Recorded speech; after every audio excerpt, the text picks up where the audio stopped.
kan? Semua misi yang dikerjakan oleh Adam alaihissalam itu yang paling menariknya adalah disertakan dengan konsepsi ketenangan dan kesenangan. Jadi sebetulnya aktivitas dunia itu kalau kita mengikuti tuntunannya, itu prinsipnya itu tenang dan senang. Ingat itu ya, tenang dan senang. Baik, itu ada di Quran surah kedua Al-Baqarah di ayat 38. Qulnah bitu minha jami'a fa imma ya'tiyannakum minni huda faman tabi'a hudaya fala khaufun 'alaihim wala hum yahzanun. Sekarang misi dimulai, kata Allah, Adam, Hawa turun semua ke bumi. Misi dimulai. Karena Nabi Adam, kakek moyang kita, dan istri beliau, Sayyidah Hawa alaihissalam, ingat ya, Allah menciptakan manusia pertama itu Adam dan Hawa. Bukan Adam dan Hendra. Ingat ya? Adam dan Hawa. Jelas? Betul ya? Betul. Jadi begitu kemudian disampaikan, misinya diviralkan. Apa tujuan mencipta Adam dan nanti keturunan yang disebut dengan Bani Adam, disebutkan 7 kali dalam Al-Quran itu, fungsinya adalah di bumi terkait dengan ibadah. Quran surah ke-51 ayat 56, "Wa ma khalaqtul jinna wal insa illa liya'budun." Nanti pekerjaan ibadahnya bukan di langit. Yang di langit ada malaikat yang bertasbih, bertahmid, bertakdis. Nanti di ayat 30 terusannya ditemukan. Ya kan? "Wa nahnu nusabbihu bihamdika wa nuqaddisulah." Ya kan? Ada yang di langit. Cuma tugas kita bukan di langit. Tugasnya di mana? Di bumi. Itu yang dimaksudkan Al-Baqarah ayat 30. Wa idh qala rabbuka lil malaikati inni ja'ilu fil ardi khalifah. Tugas kita memakmurkan bumi, tugas kita beribadah di bumi ini. Karena tugasnya di bumi, maka Adam diturunkan. Ketika sudah siap, diturunkan ke bumi. Yang paling menarik, perhatikan kalimatnya. Fa imma ya'tiyannakum minni hudan. Maka tatkala misi dimulai itu, bersamaan dengan misi dimulai, Allah turunkan kemudian petunjuk pedoman berkehidupan supaya misi itu sukses dituntaskan. Ini bukti kasih Allah kepada kita. Tidak pernah memberikan kepada kita sebuah tugas berkehidupan kecuali diberikan perangkatnya. Demi Allah saya katakan, saking sayangnya Allah kepada kita, tidak pernah menugaskan apapun kepada hamba itu. Yang sering kita sebut dengan ujian itu. Jadi nggak mungkin setiap hamba itu diuji kalau tidak diberikan perangkat untuk menyelesaikan ujian itu. Bahkan yang paling rahman, karena itu sifat rahman hanya dilekatkan kepada Allah, tidak yang lain. Quran surah ke-17 ayat 110, "Qulid'ullaha awid'ur rahman." Ya, ibu masih punya rahim. Manusia masih bisa belajar dari keteladanan itu, tapi rahman hanya milik Allah. Karena kasihnya begitu luas. Jangankan diberikan perangkat. Dengan sifat rahmat Allah itu, kaidah langsung diturunkan. Allah langsung memberikan penjelasan, tidak mungkin bahkan seorang hamba diuji melampaui batas kemampuannya. La yukallifullahu nafsan illa. Itu sayangnya Allah kepada kita. Jadi nggak mungkin setiap kita itu diuji dengan persoalan. Apapun itu dalam kehidupan, kecuali kita memang punya kesanggupan menyelesaikan itu. Itu mesti yakin. Karena Allah yang sampaikan. Dan jangan diduga bahwa setiap orang yang duduk di sini tidak punya masalah, belum tentu. Ini wajah penuh persoalan semua gitu. Setiap kita punya persoalan yang berbeda-beda. Dan mesti yakin ini kalimat pertama. Dan secara psikologis, ini susah ditemukan dimanapun. Itu akan memberikan ketenangan pada jiwa kita. Jadi kalau bahasa psikologinya begini, ketika ada persoalan, katakan pada diri kita, kita pasti bisa menyelesaikan ini. Itu lebih menenangkan kepada jiwa dibandingkan membuat status. Kenapa harus aku ya Allah? Gak akan selesai. Ingat ya, ujian tidak tuntas dengan menuliskan sebuah status. Tapi ujian bisa tuntas dengan membangun keyakinan kepada diri bahwa itu bisa kita sempurnakan. Lalu turunlah surah Al-Insyirah untuk memberikan kelapangan kepada jiwa. Inna ma'al usri. Itu konsepsinya jelas. Jadi kalau sedang punya persoalan, katakan dulu pada diri kita. Insya Allah saya mampu mengatasi ini. Satu. Yang kedua, setiap masalah pasti ada solusinya. Kalau dipersingkat tuh begini, bahasa singkatnya. Pasti selesai. Pasti selesai. Insya Allah. Itu kalimat ini, 2 kalimat yang mahal ini, itu memberikan pengaruh kepada jiwa itu luar biasa. Dan itu sangat mahal. Sangat mahal. Anda kalau konsultasi ke psikolog, untuk dapat 2 kalimat ini saja, berapa biaya yang dikeluarkan? Ya. Kan saya sering katakan, kan ketenangan itu kadang lebih mahal kan, dibandingkan harta yang dimiliki. Orang untuk mendapatkan ketenangan, itu mesti kadang merogoh kocek yang sangat luar biasa. Karena itu seringkali ketenangan itu tidak bisa dibandingkan dengan materi yang didapatkan. Masih ingat kan pertanyaan yang sering saya ajukan? Pilih mana? Kaya tapi gelisah atau miskin tapi tenang? Masih ingat 2 tahun lalu? Kaya tapi gelisah atau miskin tapi tenang? Coba. Nggak ada pilihan ketiga. Nggak mudah kan? Baik. Nah, karena itu konsepsi dasar dalam kita berkehidupan itu mesti tenang. Saya kalau mengajar andanya nggak tenang, nggak mungkin pelajaran bisa disampaikan. Saya pun kalau sedang tidak tenang, nggak mungkin bisa menyampaikan materi dengan baik. Ketenangan itu penting. Karena itulah ketika Adam mulai diturunkan ke bumi kalimatnya. Faman tabi'a hudaya fala khaufun. Fala khauf itu tidak ada kegelisahan. Apa lawannya gelisah? Tenang. Jadi konsepsi dasar keberhidupan di bumi itu sesungguhnya penuh dengan ketenangan. Dasarnya itu. Kapan ketenangan itu tiba? Faman tabi'a hudaya. Ketika petunjuknya diikuti. Jadi kalau ada keberhidupan kita dalam konteks apapun, apakah di rumah tangga, di pekerjaan di kantor, kehidupan sosial, yang membuat kita tidak lebih tenang, boleh jadi, maaf, bukan karena jabatan yang kurang tinggi. Mungkin bukan hartanya kurang banyak. Bukan karena gelar belum banyak terkumpul. Boleh jadi interaksi kita dengan pedoman yang telah Allah tetapkan itu belum tinggi. Coba keluarkan pedomannya. Kemudian walahum yahzanun, dan tidak larut dalam kesedihan. Apa lawannya sedih? Senang. Harusnya keberhidupan di bumi itu konsepnya tenang dan senang. Mau di sini senang. Mau di sana senang. Di sini, di sana, di mana-mana. Itu memang konsep dasar berkehidupan. Kapan itu terjadi? Kapan? Bukan untuk disyairkan, dilirikan, tapi untuk dikaji. Ketika faman tabi'a hudaya, ketika pedoman itu diikuti. Karena itu, saking rahmannya Allah kepada kita dari sejak generasi Adam alaihissalam, kemudian berganti berketurunan, Adam, Hawa menyatu melahirkan keturunan. An-Nisa ayat yang pertama, ya ayyuhan nasu taqu rabbakumul ladzi khalaqakum min nafsin wahidah wa khalaqa minha wa batha minhuma rijalan katsiran wa nisaa wattaqullaha alladzi tasaaluna bihi wal arham innallaha kana 'alaikum raqiba. Adam, Hawa, Quran surah 4 ayat 1 menyatu melahirkan keturunan lelaki dan perempuan. Lalu menyebar semuanya ini. Berbeda-beda tempat. Ya, boleh jadi beda RT, beda RW, beda kecamatan sampai beda benua. Bahkan sukunya bisa tidak sama. Dalam bahasa Arab perbedaan komunitas disebut dengan sya'bun, jamaknya disebut syu'ubun. Suku disebut dengan qabilah, kabilah jamaknya qabail. Maka turun Quran surah ke-49 ayat ke-13. Ya ayyuhan nasu, hei semua manusia yang berinteraksi dalam kehidupan. Jadi kalau disebutkan nas, itu sifat manusia yang punya sifat sosial, akan butuh orang lain. Pasti berinteraksi. Kata Allah, hei semua manusia tanpa kecuali, yang dekat, menengah, ataupun jauh.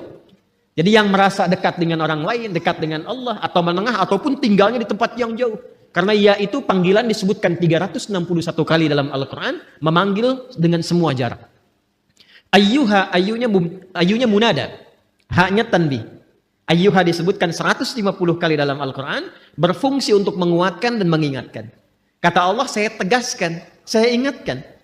Kalian semua itu, inna khalaqnakum min dzakari wa untha. Dengan keagunganku, jadi saking kita itu dinilai tinggi oleh Allah, maka ayatnya dibuka dengan kata inna, menggunakan bentuk ta'zimun nafsi li ta'zimi sya'ni. Rumus cepatnya begini, rumus cepatnya. Jika ada dalam Al-Quran dibuka dengan kata inna, na-nya panjang, tidak pendek. Karena ada inna. Jelas? Wal 'asr. Quran surah 103. Wal 'asr. Innal insana lafi. Itu yang pendek. Innal insan. Ya, itu inna di situ huruf taukid. Inna harfu nasbin wa taukidin tansibul isma wa tarfa'ul khabara mabniyun 'alal fathi la mahalla lahu minal i'rabi. Itu gramatikal nahwunya. Tapi kalau ada panjang inna, maka itu gabungan dari inna pendek plus na panjang, singkatan dari nahnu. Rumus cepatnya, kalau dibawa ke Quran terkait dengan Allah, jangan diartikan jamak. Awas, ini ngaji ilmu balaghah, jangan diartikan jamak, nggak tepat kalau jamak. Ya, karena itu kita harus bahas dengan ilmunya. Maka di ilmu balaghah nanti itu ada kaidah begini, ada kaidah nanti disebut dengan huruf-huruf menunjukkan ta'zimun nafsi. Menghadirkan keagungan zat. Keagungan zat. Nah, menariknya di Quran itu, Allah kalau sudah menampilkan keagungan zatnya, itu selalu menggunakan kata inna panjang. Untuk memberikan kesan bahwa informasi yang disampaikan begitu agung. Jadi ada yang istimewa di informasi itu. Nggak sama dengan yang lain-lainnya. Ada yang mahal nilainya.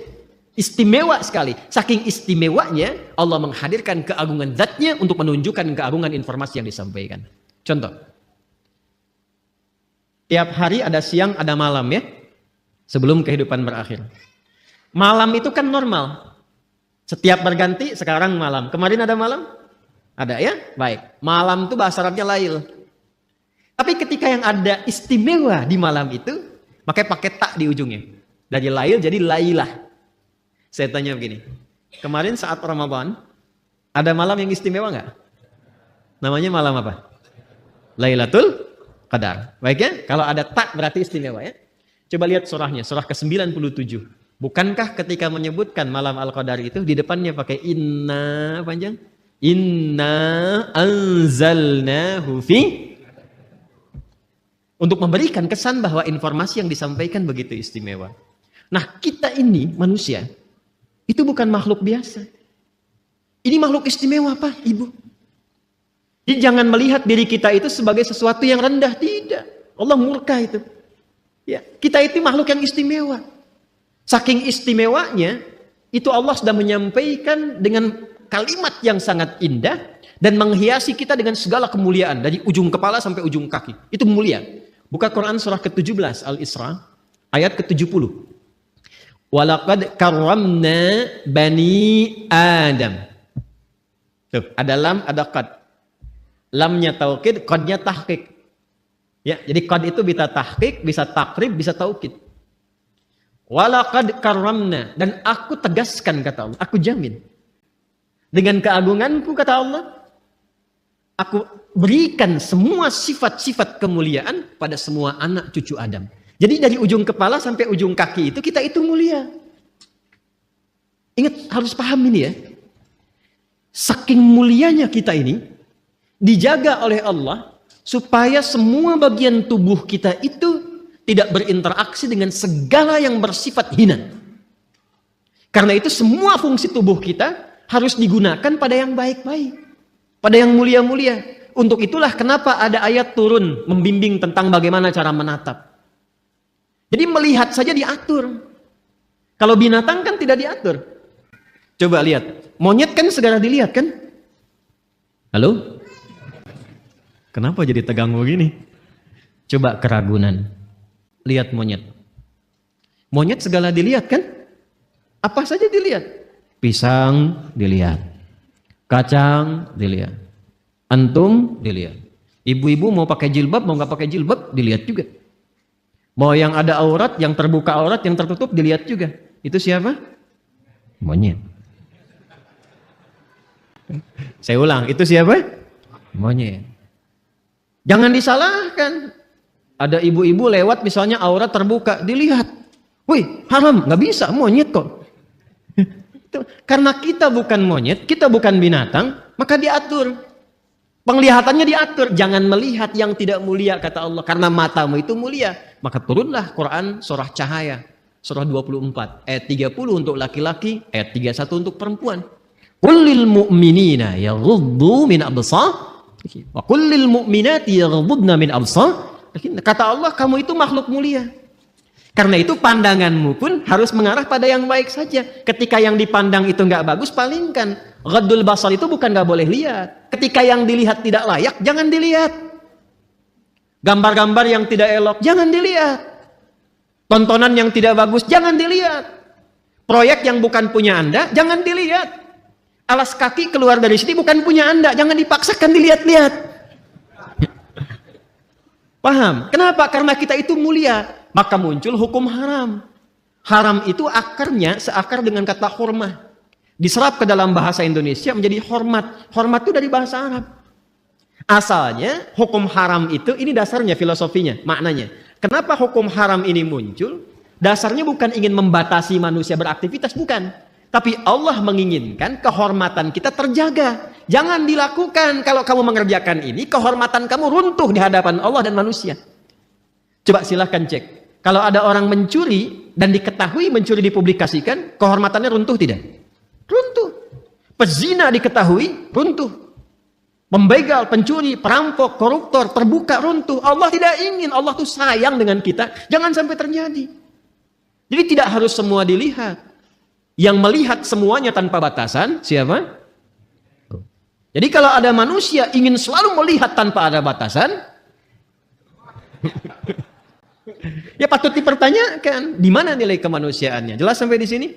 Ini gambaran ujung kepala sampai dengan ujung kaki. Jadi Allah tuh saking sayangnya, satu, menginginkan kita selalu tenang, senang, menginginkan kita terhormat. Jadi kurang sayang apa lagi? Kurang sayang apa lagi?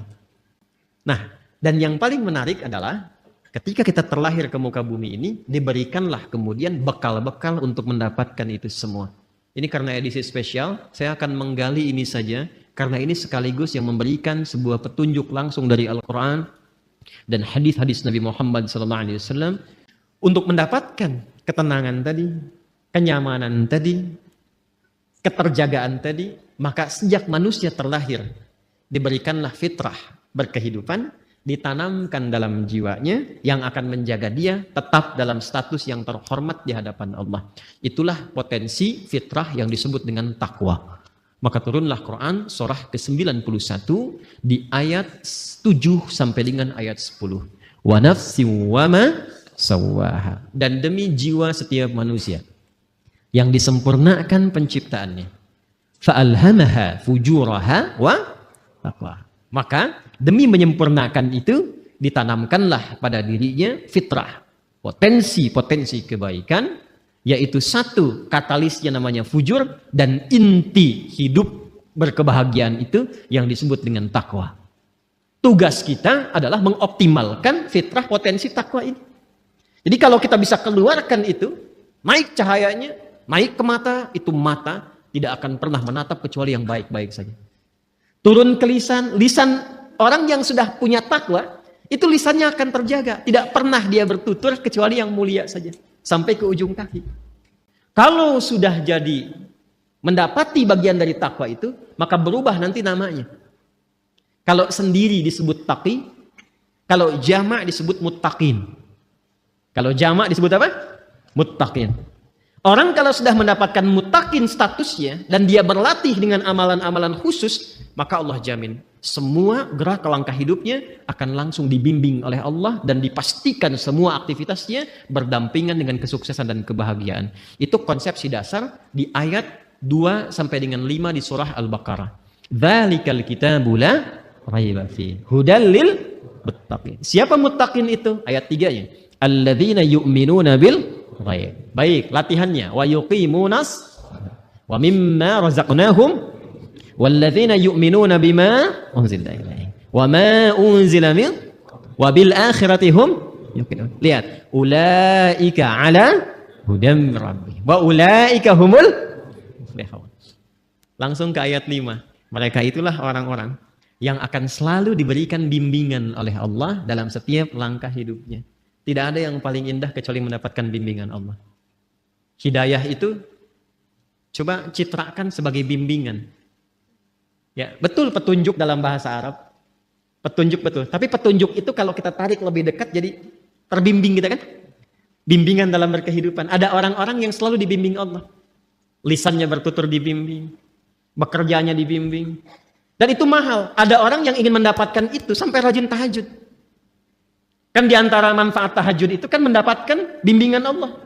Ya, Quran surah ke-17 masih ingat? Ayat 79 itu sampai dengan ayat 81.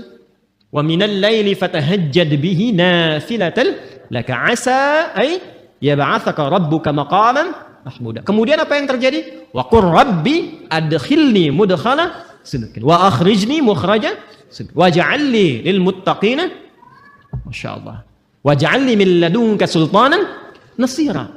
Jadi teman-teman sekalian, itu mahal itu. Untuk dapat hudan itu, bimbingan Allah yang menyertai aktivitas kita, Ada amalan-amalan dasarnya setiap hari. Tahajud, Quran. Itu jangan salah tuh. Makanya saya tuh sering cerewet. Dekati Quran. Sampai bikin komunitas. Ya, sampai kita mencoba untuk menjadi bagian ahli Quran. Karena mahal. Yang dicapai itu bukan sekedar interaksinya. Bimbingan Allahnya. Kebahagiaannya gitu. Ya, kesuksesannya. Pertanyaan terbesarnya, apakah sampai detik ini kita sudah menjadi bagian dari insan bertakwa atau belum? Kalau sudah mendapati itu, kita bagaimana cara mempertahankannya? Kalau belum mendapati itu, bagaimana mengoptimalkannya? Itu yang coba kita gali di pertemuan malam hari ini. Kita akan mengaji malam ini dengan nuansa ilmiah yang tinggi. Karena itu butuh fokus yang luar biasa. Karena boleh jadi detil pembahasan ini belum didapati di kitab-kitab khusus. Jadi kita mesti menyatukan dulu beberapa referensi, baru kita bisa mendapatkan tautan-tautan ini. Karena itu, ini kajiannya cukup mendalam di malam hari ini. Sekali lagi, butuh fokus untuk kita semua. Kemudian nanti ada beberapa yang ingin saya tuliskan juga, dan ini akan menentukan pengenalan jati diri kita kepada diri kita masing-masing. Baik, kita mulai pembahasan kita malam hari ini, dan kiranya saya akan memulai untuk memberikan gambaran dalam bentuk tulisan. Bismillah. Mohon untuk dicek terlebih dahulu. Terdengar suara saya insyaallah? Baik ya. Di luar mudah-mudahan jelas ya suara saya.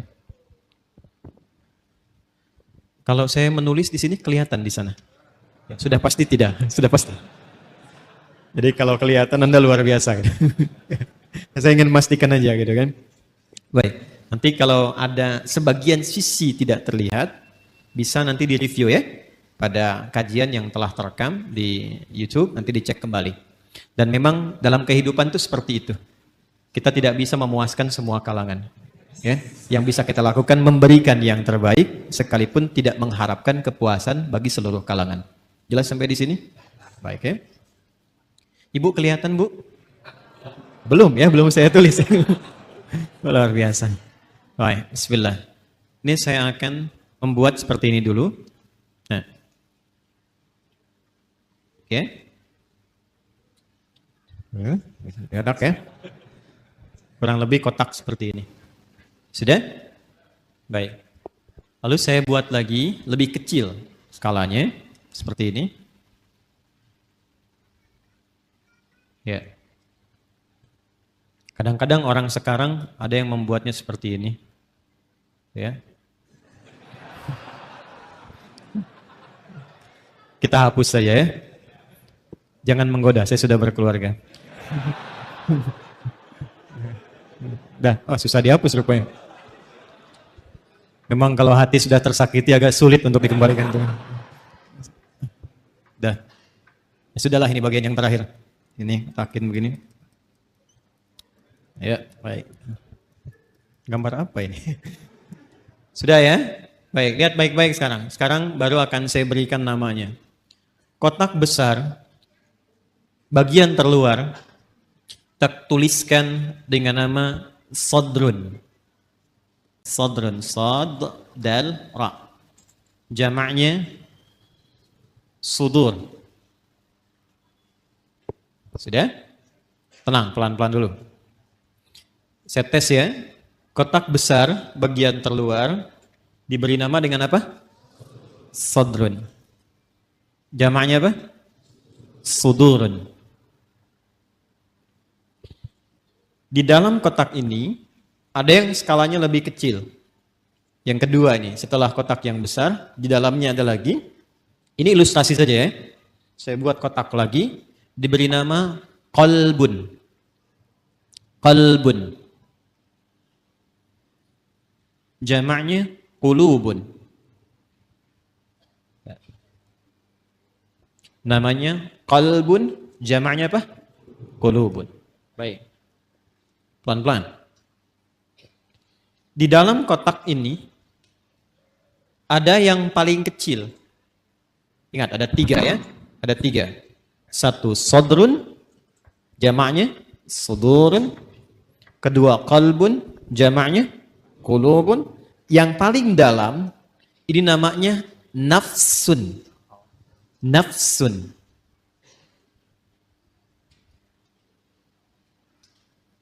Nafsun. Apa jamaknya?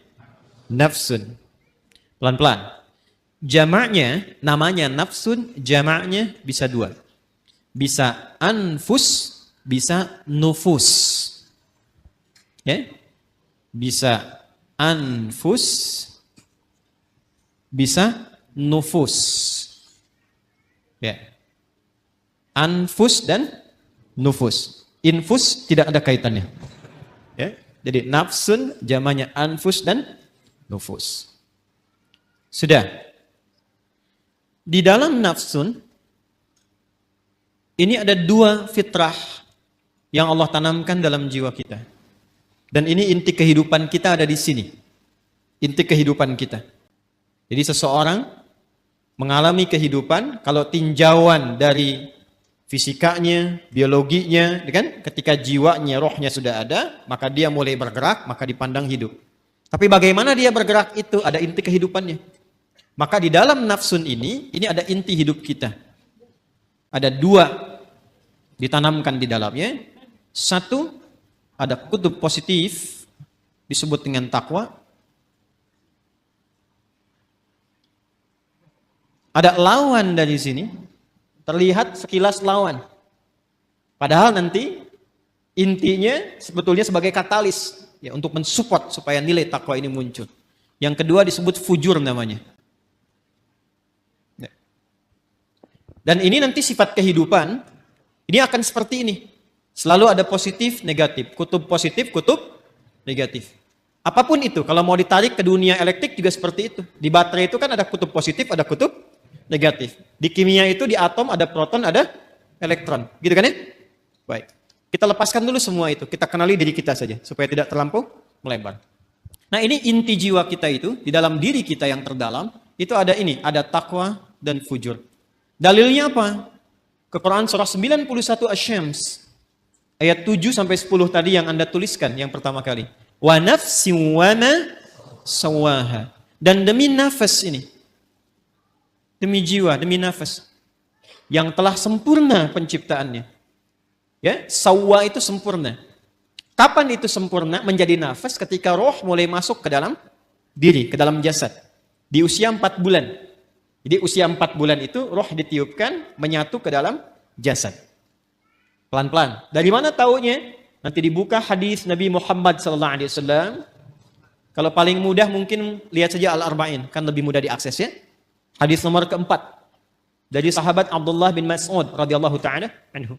An Abi Abdurrahman Abdullah bin Mas'ud radhiyallahu ta'ala anhu. Qala Rasulullah sallallahu alaihi wasallam wa huwa sadiqul masduq. Inna ahadakum yujma'u fi batni ummihi 40 yawman nutfah. Thumma yakunu mithla dhalika 'alaqa, thumma yakunu mithla dhalika mudghah. Thumma yursalu ilaihi al-malak fayanfukhu fihi ruh. Jadi, setiap kita anak cucu Adam dicipta oleh Allah, berproses dalam rahim ibundanya itu 40 hari pertama, proses percampuran antara spermatozoa dengan ovum. 40 hari kedua membentuk zigot. Mulai menempel di dinding rahim, mulai berproses. 40 hari ketiga menjadi mudghah, sebentuk daging kerantan. Mulai ada bentuknya di 40 hari ketiga ini, baru kemudian diutus malaikat untuk meniupkan roh dengan izin Allah Subhanahu wa taala. 40 hari ketiga, 40 hari dikali 3, berapa jumlahnya? 120 hari. Kalau 1 bulan itu kita genapkan misal 30 hari, 120 bagi 30 berapa? 4. Maka bertemu 4 bulan.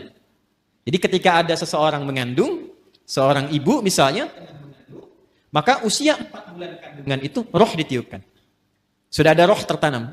Dan nanti amalannya sudah beda, ingat. Antara roh belum masuk, dengan roh sudah masuk, itu berbeda amalannya. Nanti supaya tidak melebar, lain waktu kita bisa buat kurikulum tersendiri tentang itu. Ayatnya ada semua. Ada semua.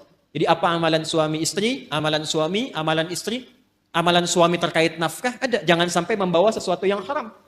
Dibawa ke rumah, diolah oleh istri, dimakan, masuk ke kandungan. Janin itu kasihan.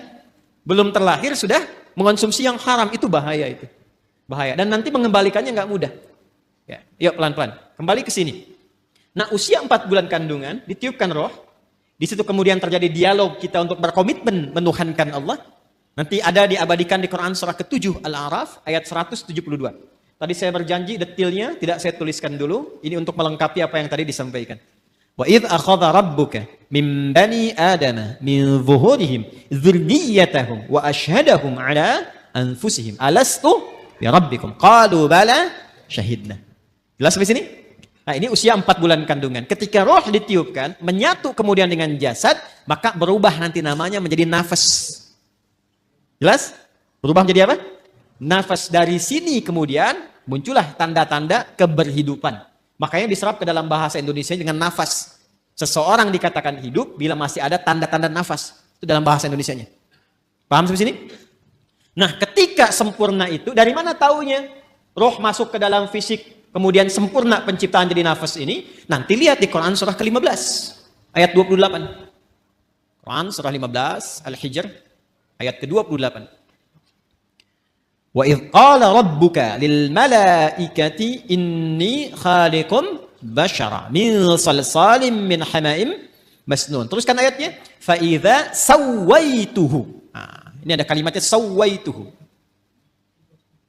Fa idza sawaituhu wa nafakhtu fihi min ruhi. Maka bila aku telah sempurnakan sawaituhu penciptaannya itu dengan cara meniupkan roh sudah masuk ke dalam bagian tubuhnya itu, ya, maka mulai sempurna penciptaan berproses di situ. Kata sawaituhu itu asalnya dari kata sawa yusawwi, taswiyatan. Ya. Ini asalnya ya nih. Jadi makanya kalau bersambung dengan dhamir kembali ke ya. Sawaitu tu'nya ke Allah, dhamir ana, ya. Hu-nya kembali ke kalimat semula, ke bashar. Fa idza sawaituhu, maka bila makhluk manusia ini mulai akan masuk fase sempurna penciptaannya.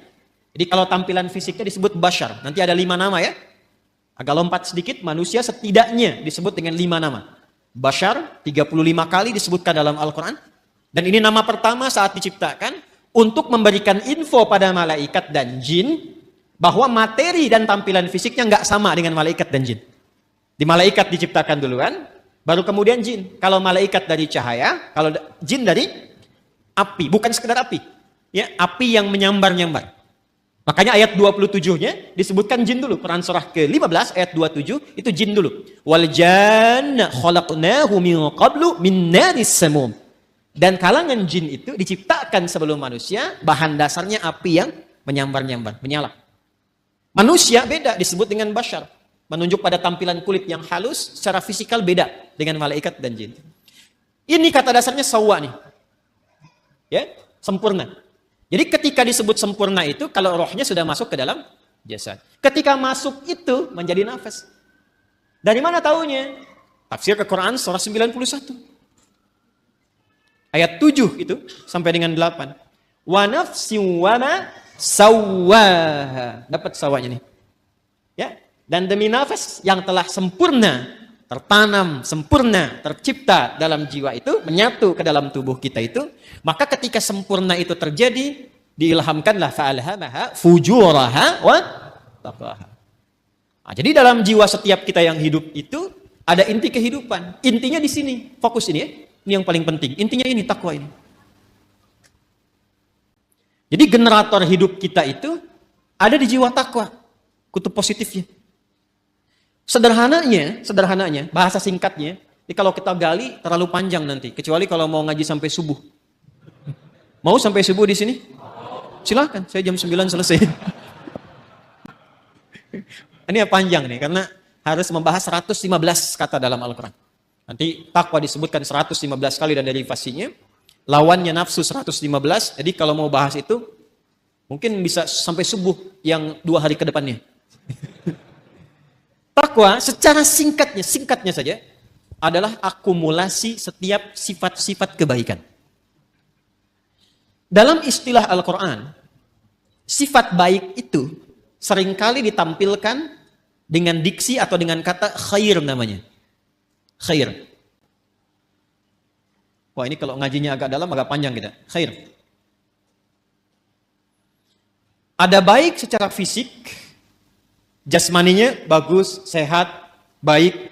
Itu biasanya orang Arab menyebut dengan kata thayyib. Thayyib. Kata thayyib pertama ada di Al-Baqarah ayat 168. Ya ayyuhan nasu kulu mimma fil ardi halalan thayyiban. Jadi kalau kita mau makan, kata Al-Quran, coba cari bahan makan itu, bahan dasarnya dengan cara yang legal. Jangan melanggar hukum. Jangan mencuri, jangan korupsi, jangan merampok, membegal, mengambil hak orang lain, jangan dilakukan. Kalaupun sudah dapat dengan cara yang halal, maka cari yang dikonsumsi itu yang menyehatkan untuk tubuh. Jadi tidak semua yang diinginkan itu mesti dimakan. Ini satu kalimat ini kalau benar dipraktekkan, insya Allah tubuh kita itu sehat. Jadi kata Al-Quran kalau mau makan, cari yang menyehatkan. Boleh, silahkan. Mungkin variasi menunya ada. Tapi sekiranya tidak menyehatkan, tidak harus dikonsumsi. Jelas ya? Itu indah sekali. Sehingga membuat tampilan fisik kita itu sehat. Sambal, bagus. Tapi sambal satu baskom, tidak bagus. Membuat fisiknya sehat, kuat, itu namanya apa? Thayyib. Tapi kan tidak semua yang fisiknya sehat itu sifatnya juga sehat. Kan ada orang-orang yang tampilannya bagus, rapi, bersih, fisiknya kuat, tapi sifatnya kan nggak baik juga. Kan ibu tahu ya, Bang Thayyib itu. Dia kan sehat sebetulnya kan, fisiknya kuat, tapi 2 kali puasa, 2 kali lebaran, pulang-pulang. Ada apa itu? Nah, sekarang banyak yang fisiknya bagus, berdasi, berjas, tapi pencuri juga, ya, penipu juga, ya, dan turunan-turunan yang lainnya. Kita tidak menginginkan itu. Ketika kebaikan fisik diiringi dengan kebaikan sifat, maka sifat itu disebut khair namanya. Khair. Nanti ada 6 ya. Ini untuk informasi saja cepat, karena kita nggak mau bahasin terlalu jauh. Ada thayyib, ada khair, ada ma'ruf, ada ihsan, ada salih. Yang ke-6 ada birrun. Ya. Nanti lain waktu kita bisa turunkan kalau sedang membahas itu. Ya. Sekarang kita beralih ke sini saja dulu, ke khair. Jadi khair itu semua jenis-jenis sifat yang kita nilai baik. Jujur baik tidak? Itulah khair. Sabar baik? Baik, sabar. Rendah hati, tawadhu. Jadi semua sifat-sifat baik itu ada di sini. Karena itu yang paling menarik, masyarakat di zaman jahiliyah yang kehilangan sifat-sifat baik itu, sehingga seakan tidak mengenal sifat baik. Yang kaya ada, tapi karena tidak kenal sifat baik, kekayaannya digunakan pada yang tidak baik. Yang pintar ada, tapi karena tidak mengenal sifat baik, kepintarannya digunakan untuk berbuat yang tidak baik. Karena itu di zaman jahiliyah komplit semua. Pezina banyak, pemabuk ada, pembegal komplit, bahkan sekampung begal semua ada di kota Ghifar itu. Ya, ada semuanya. Tapi ketika Allah Subhanahu wa taala menghendaki memilih Rasulullah sallallahu alaihi wasallam, memberikan pencerahan, membawa risalah rabbaniyah dengan Al-Qur'an itu, maka alhamdulillah berhasil merubah, mentransformasikan dari masyarakat jahiliyah, dikenalkan sifat-sifat baik lewat Quran itu. Ditunjukkan, dibimbing. Sehingga berubah. Kebayang enggak teman-teman sekalian? Enggak kan? Kan belum saya sebutkan. Dari yang tadinya itu keras, preman, jadi kekerasannya dialihkan pada ketegasan. Sehingga dibawa kemanapun jadi berkeadilan. Yang tadinya itu seorang yang royal, ya, dibawa kepada sifat-sifat sedekah, jadi senang berbagi. Yang tadinya angkuh, jadi tawadhu. Sehingga ketika mereka pun kemudian ikut Nabi ke Yathrib, Yathrib itu satu tempat yang sangat tertinggal jauh, ekonominya resesi, di bawah resesi. Kencang lah. Konflik sosialnya tinggi. Aus Khazraj itu 6 abad belum pernah selesai pertikaiannya. Dibawa risalah ke sana, sifat-sifat ini muncul, jadi berubah menjadi suasana kota yang tercerahkan. Semua sifat baik ada di situ dan kisahnya viral. Sampai viral ke seantara wilayah Jazirah Arab, sehingga kalau orang mengatakan ada orang jujur di mana? Di sana tuh, Yathrib itu. Kalau mau cari orang paling tawadhu, ada di sana tuh. Sehingga ketika dikenal suasana kota, dalam bahasa Arab disebut Madinah, yang tercerahkan penuh dengan cahaya munawwarah, maka dikenallah sampai dengan sekarang Al-Madinah Al-Munawwarah. Maka dipersaksikan langsung oleh Allah Subhanahu wa taala perubahan itu dari kalangan-kalangan komunitas pada masa itu, berubah dari jahiliyah menjadi punya sifat-sifat baik. Umat yang punya sifat-sifat baik disebut khair ummah. Maka turunlah Quran surah ketiga Ali Imran ayat 110 untuk memberikan keterangan itu. Kuntum khaira ummatin ukhrijat linnasi ta'muruna bil ma'ruf wa tanhauna 'anil munkar wa tu'minuna billah. Yang ingin saya katakan, Kumpulan semua sifat-sifat baik ini, kalau kita kumpulkan, akumulasinya itu ada di takwa di sini. Karena itu setiap manusia yang terlahir, itu punya kecenderungan berbuat baik, siapapun dia. Itu diantara fitrah. Nah ini yang disebut fitrah tuh ini. Jadi kembali ke fitrah tuh kembali ke sini. Ya, kembali ke fitrah, kembali ke sini. Menjadi lebih meningkat, tereksplor jiwa takwanya. Apa di antara fitrah itu? Yang pokok dua. Satu adalah kecenderungan pada kebaikan. Karena itu manusia, sejelek apapun, itu tetap sebetulnya punya fitrah baik dalam jiwanya. Punya fitrah baik. Karena itu pencuri pun, itu pada hakikatnya nggak mau dicuri. Silahkan cek. Ya, pencuri pun nggak mau dicuri. Ya, siapapun penipu pun nggak mau ditipu. Kan saya pernah cerita 2 tahun lalu, masih ingat? 2 tahun lalu kan? Ya kan? 3 orang pencuri, 1 ketuanya, 1 asisten, yang 1 anggota kan? Begitu mereka mencuri itu, tiba-tiba setoran. Biasa setorannya sekian, yang 1 kurang. Yang asisten. Begitu dicek, ternyata dia nyimpan di belakang sakunya. Ketahuan, kata bosnya, kamu mencuri ya? Padahal mereka baru mencuri. Jadi sejatinya, setiap manusia itu tidak ingin berbuat curang. Hatinya pasti menolak. Nah itu fitrah yang harus disentuh untuk kembali. Karena itu saya tidak terbiasa untuk mencela misalnya. Ya, yang sudah tercela itu nggak harus dicela lagi. Buang-buang energi mencela yang sudah tercela. Kita doakan sepanjang masih hidup dia punya hak untuk soleh. Orang salah itu, ingat ini ya, orang salah itu sepanjang masih berkehidupan tetap punya hak untuk soleh. Karena itu kita kewajibannya membantu dia untuk menemukan haknya itu. Jadikan jembatan diri kita. Kadang-kadang fikih dakwah itu bisa lebih bermakna dibandingkan dengan fikih-fikih terapan syariat.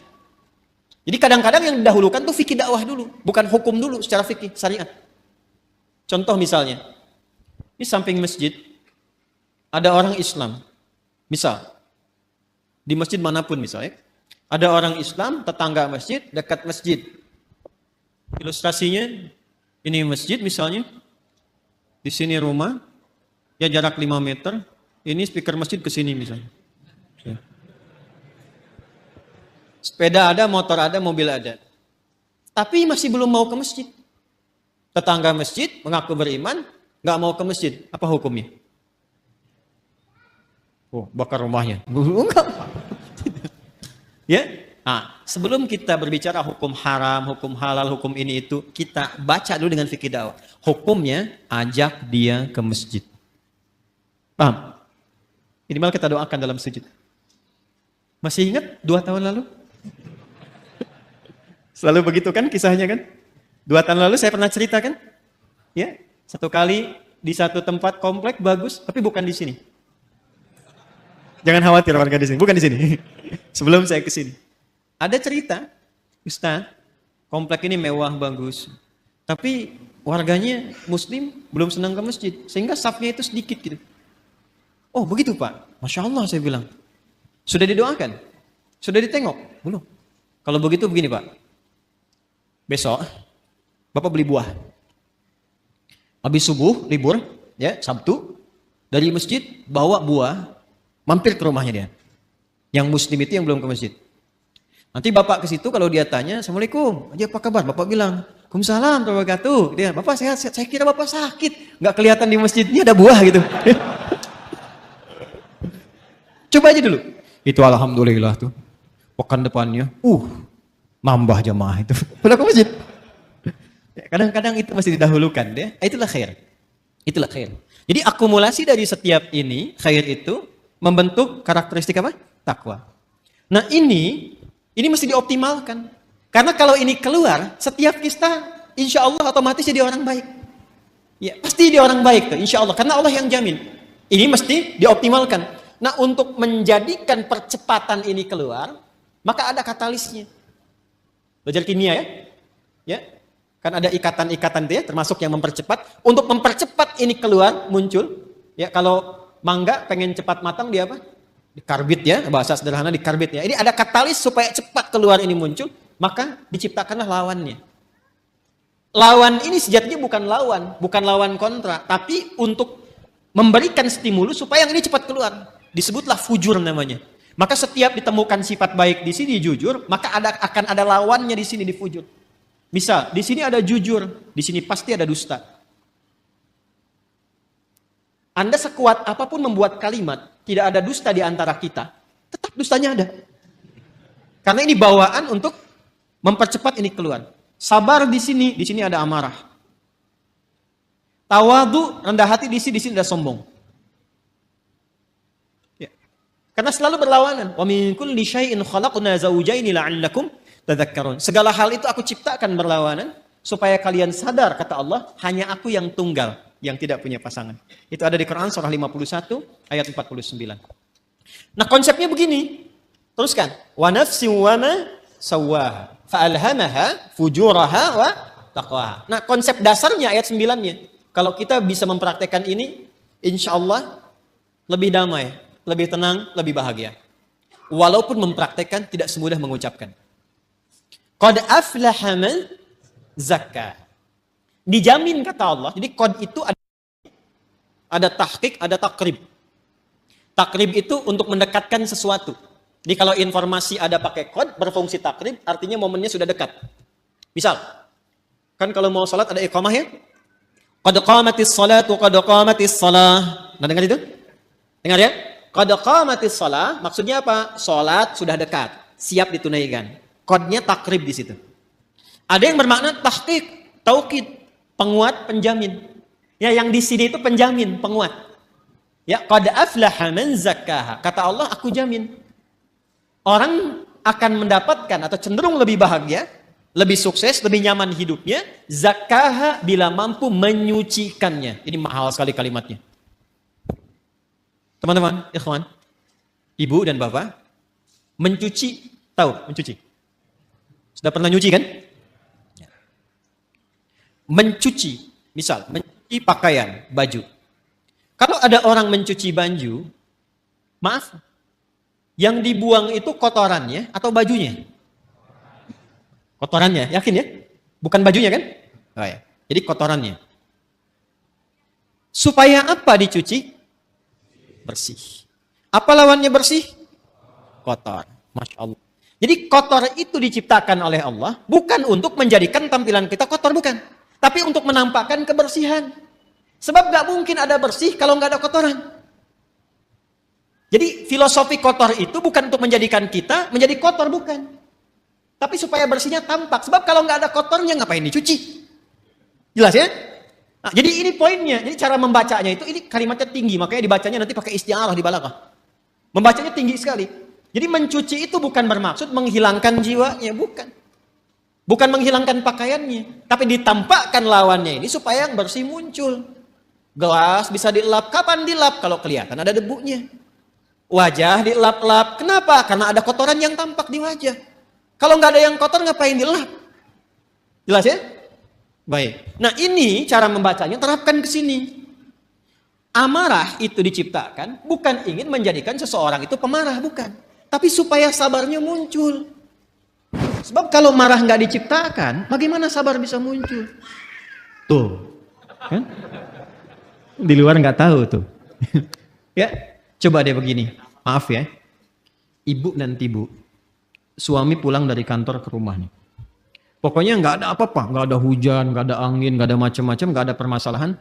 Begitu buka pintu, assalamualaikum, ibu jawab waalaikumsalam, ibu langsung bilang, sabar ya pak, sabar gitu. Kira-kira respon pertama apa yang akan ditampilkan oleh suami? Mama sehat. Nggak mungkin kan itu muncul, kecuali ada amarah dulu, baru sabar muncul. Jadi ternyata sabar itu bisa muncul kalau amarahnya sudah keluar. Maka cara memandang setiap persoalan itu paling gampangnya, ingat ya, tadi saya katakan mudah diucapkan, tapi juga tidak mudah untuk dipraktekkan, perlu berlatih. Ketika ada sesuatu yang tidak disukai, cepat cari lawan yang disukai. Karena fujur itu ditampilkan supaya takwanya muncul.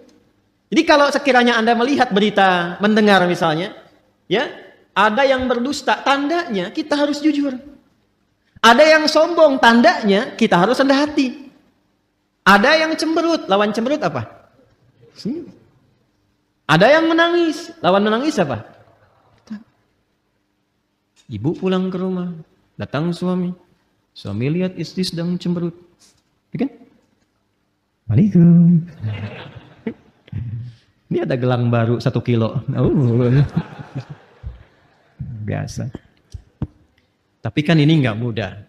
Apalagi kalau ada persoalan-persoalan hikmah. Kadang-kadang nggak seperti itu pula. Tapi ini standarnya. Jadi yang saya ingin katakan adalah, itu di takwa semua sifat baik. Yang fujur itu katalis, stimulusnya supaya cepat naik. Persoalannya apa? Persoalannya, kalau fungsinya itu tidak sesuai seperti yang Allah tetapkan. Jadi keluar dari fungsi. Nah ini yang diinginkan oleh setan. Setan itu sejak mula dia mengajukan proposal untuk menggoda anak cucu Adam dan ikut turun ke bumi, dia sudah mengajukan permohonan kepada Allah untuk menggoda, memanfaatkan sifat fujur supaya dia berdiri sendiri, bocor, keluar punya jalur sendiri. Yang seharusnya mensupport takwa muncul, dibikin bocoran di sifat fujur itu supaya keluar sendiri punya jalur. Itu ada di Quran surah keempat An-Nisa ayat 118. Ya. La'anahullah. Kemudian dia berkata, wa qala la attakhidanna min ibadika nasiban mafruḍa. Coba lihat. Nanti kalau ngaji lagi bawa mushaf ya. Ya, Quran surah keempat ayat 118. Paling kanan tuh agak ke bawah. Setan dilaknat oleh Allah, lantas dia mengajukan permohonan. Ya Allah, perkenankan aku. Ya, berikan aku kesempatan untuk membuktikan aku lebih hebat dibandingkan dengan Adam. Selalu begitu. Caranya bagaimana? Aku ingin menggoda, memberikan sebuah jalan baru secara halus, supaya satu bagian dari 2 bagian fitrah manusia itu, ya, aku berikan jalur sendiri supaya keluar. Dan dari situ muncul kemudian maksiat. Keluar bergeser. Bergeser dari jalur yang benar itu disebut dengan fusuk. Ya, pelanggarannya disebut dengan asa, sifatnya disebut dengan maksiat. Maka dibuatlah oleh setan itu sebuah jalur baru, ya, dengan cara yang halus, seakan-akan tak terasa, kayak air meresap tiba-tiba basah, kan? Dalam bahasa Arab disebut dengan was-was. Maka dia masuk dari jalur ini, dari atas, sudur. Alladzi yuwaswisu fi, masuk lewat sini, menghembuskan penyakit ke kolbu juga, ya. Kemudian tembus ke sini ke nafas, jalurnya ke sini ke fujur. Perhatikan, fokus baik-baik. Yang seharusnya bersifat begini, menjadi katalis, dibikin jalur sendiri keluar ke sini. Sehingga apa? Ini amarah yang seharusnya mensupport sabar, dia keluar sendiri ke sini.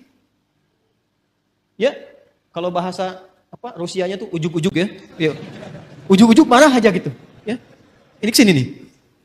Jadi ini keluar nih. Jadi kalau dia keluar sendiri, akhirnya menjadi sifat mandiri yang jelek, yang buruk, ya, yang buruk. Sesuatu yang buruk itu dalam bahasa Arab disebut dengan su namanya. Apa? Su. Jadi ini mandiri dikeluar nih, dusta keluar sendiri, amarah keluar sendiri. Maka dia keluar dari fujur ini kepada nafas. Keluarlah dari sini ini su. Jadi setan memberikan was-was, memerintahkan itu ammar. Ya, kalau memerintahkan kepada sifat ammarah, berkali-kali terus begitu. Maka muncullah Quran surah ke-12, Yusuf ayat 53. Tadi Anda tuliskan. Ya. Untuk menggambarkan itu, wa ma ubarni'u nafsi, innan nafsa la ammaratum bisu, illa ma rahima rabbi. Aku nggak bisa menilai diriku itu orang suci. Fala tuzakku anfusakum. Jangan menilai diri kita suci, tidak. Sepanjang masih hidup, akan selalu ada peluang setan menggoda dan membocorkan sifat fujur ini. Sehingga keluarlah perbuatan su dari nafas. Kita menyingkatnya karena nafas asalnya netral, nafas itu netral. Tapi ketika yang keluar su, kita sering satukan. Nafas dengan su, jadi nafsu. Oh. Ini kan bahasa kita saja ini. Asalnya begitu. Padahal nafas itu netral tadinya. Ya, nafsu itu netral. Cuma kenapa menjadi negatif? Karena ini yang dimaksudkan. Su keluar dari sinilah, ammaratun bisu, keluarnya dari sini. Ini yang menjadikan kadang-kadang manusia alih-alih dia jujur, kemudian dia berdusta. Alih-alih dia tawadhu, kemudian dia sombong. Penyebabnya itu. Ya, penyebabnya itu. Ini yang menjadikan dalam jiwa kita selalu ada pergolakan. Ya, selalu ada pergolakan, nggak pernah berhenti, nggak pernah selesai. Ini pun Anda keluar dari sini, itu nggak selamanya langsung pada satu tujuan. Pasti akan bergolak dulu nih.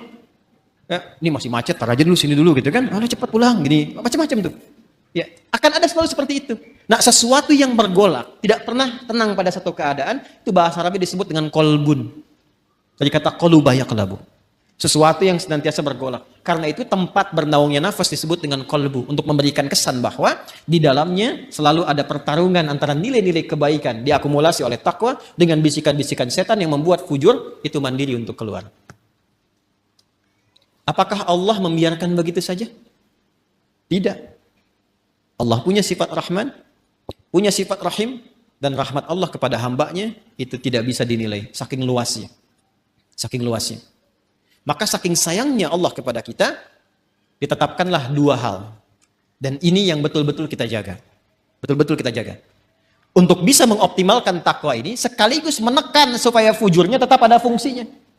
Kalau bisa kita kerjakan dan optimalkan dua hal ini, maka tidak ada tempat bagi setan untuk membangun celah pada jiwa kita. Satu, secara fitrah, Allah tugaskan malaikat untuk mensupport jiwa takwa itu. Jadi ada malaikat yang bertugas juga mendampingi kehidupan kita, yang diantaranya memberikan dorongan-dorongan pada kebaikan. Karena itu menariknya, malaikat disebutkan 88 kali dalam Al-Quran, setan disebutkan 88 kali. Dan itu akan selalu bertarung, bisikan-bisikan itu. Nah, ya. Allahu Akbar, Allahu Akbar. Pernah ada suasana hati? Cepat, sudah adzan, siap-siap. Pernah ada begitu? Tapi ketika La ilaha illallah baru adzan, belum qomat. Pernah begitu? Iya kan? Ya. Wujuhu yawma idzin nadhirah. Wajah-wajahnya kelihatan. Ya itulah pertarungannya selalu begitu. Selalu begitu. Maka apa kata Nabi sallallahu alaihi wasallam? Istafti qalbak. Tanyakan pada jiwa hatimu yang paling dalam ketika kita berada dalam suasana-suasana untuk memberikan sebuah putusan. Jadi kalau sedang ada kegelisahan, harus memilih misalnya, kan yang paling sulit itu dilema di antara dua cinta. Gitu kan? Antara harus mengikuti ta'lim misalnya atau menyempurnakan tugas yang lain. Misal, ya kan? Maka dia timbang. Di situ ada timbangan-timbangan, mana yang paling banyak pahalanya, mana yang paling Allah senangi, mana yang paling bermaslahat, mana yang paling banyak kebaikannya. Kan bisa jadi Anda melamar pekerjaan kan, diterima di dua perusahaan. Ya kan? Maka apa yang harus kita lakukan? Salah satu jalannya adalah itu tanyakan. Pada jiwa hati yang paling dalam, yang kira-kira ada unsur kebaikannya banyak didapatkan. Makanya, supaya cahaya malaikat itu bisikannya kuat, maka lakukan amalan-amalan dan set tempat kita bertinggal itu, ya tempat kita beraktivitas yang sekiranya malaikat senang. Makanya di Islam itu fikihnya komplit. Di rumah misalnya ada suasana yang kira-kira malaikat gak senang, jauhi. Ya? Hal-hal yang kira-kira menyenangi malaikat, datangi. Sehingga melatih kita untuk selalu dekat. Apa misalnya majlis ilmu itu banyak malaikatnya.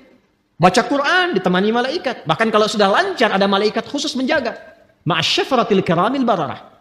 Orang yang lancar bacaan Qur'annya dan rajin dia mengaji ditemani malaikat khusus.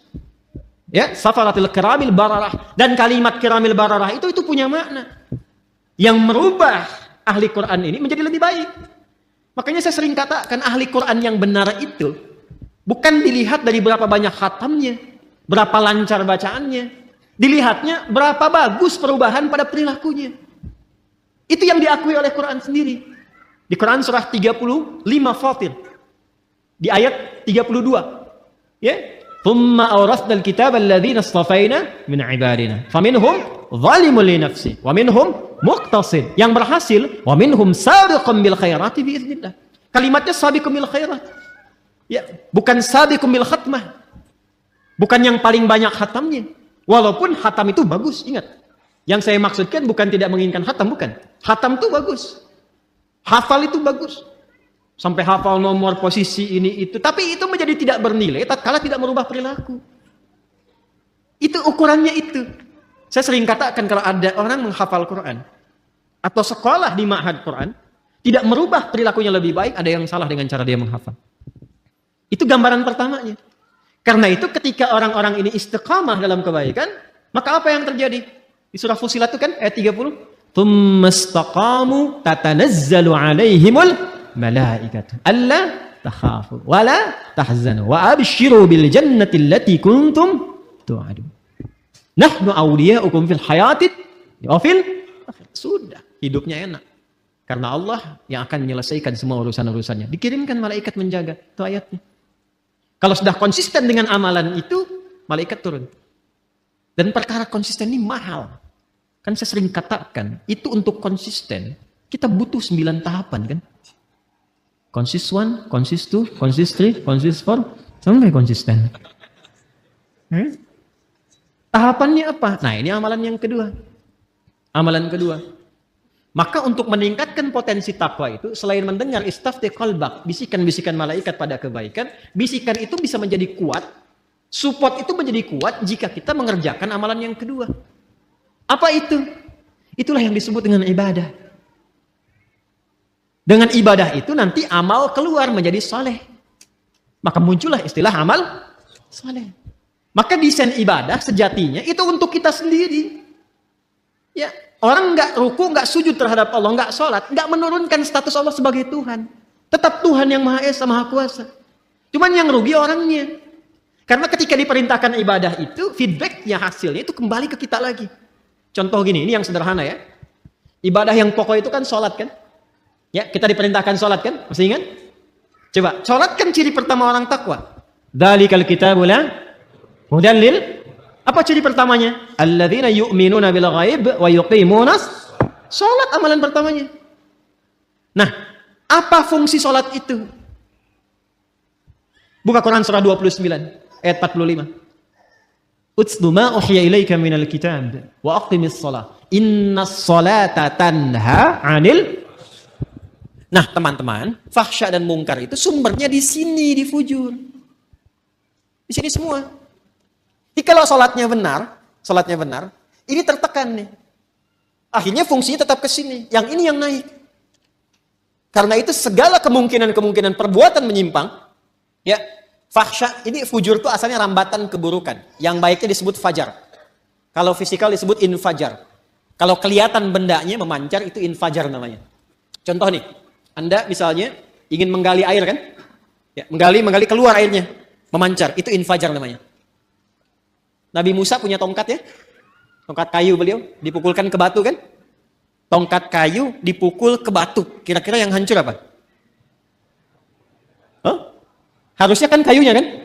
Tapi karena ini mu'jizat itu berbeda. Untuk ditampakkan kekuatannya supaya manusia ingat kepada Allah dan mengikuti bimbingan Rasul. Melemahkan semua persepsi manusia. Dipukulkan ke batu, keluarlah 12 mata air. Ketika keluar memancar itu bahasa Qur'annya infajar.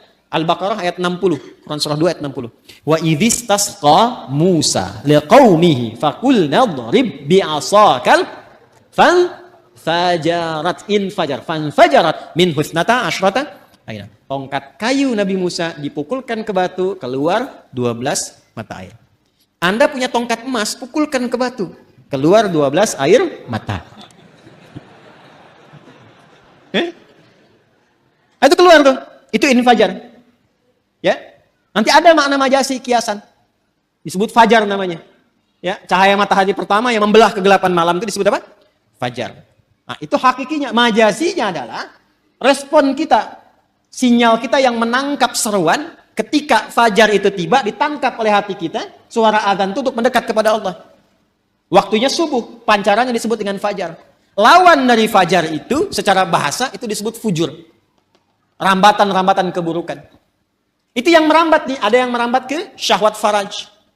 Ya. Keluarnya apa? Porno aksi, pornografi, kata-kata jorok, LGBT, ya. Longsor, gempa, banjir, tsunami, macam-macam tuh. Hati-hati. Bencana-bencana kalau semakin banyak, ada yang harus banyak direnungkan dan dievaluasi. Nah, hal-hal yang terkait dengan fahsya, zina, pornografi, porno aksi, dan turunan-turunannya, itu yang terkait dengan rambatan-rambatan fujur yang disebabkan pada nafsu syahwat. Ada yang kedua, sumbernya merambatnya ke nafsu perut dan akal. Ingin selalu tampil lebih terhormat, ingin tampil sombong, ingin ambil ini, ambil itu lagi. Itu mungkar namanya. Mencuri, merampok, membunuh, menipu, hoax dan sebagainya itu mungkar. Karena itu diingkari langsung oleh jiwa kita. Fahsya dan mungkar itu bisa dicegah kalau kita bisa tekan ini. Apa dan bagaimana caranya? Maka diturunkanlah perintah untuk ibadah berupa sholat. Ketika sholat dikerjakan, tujuan utamanya inna sholata tanha anil fahsya.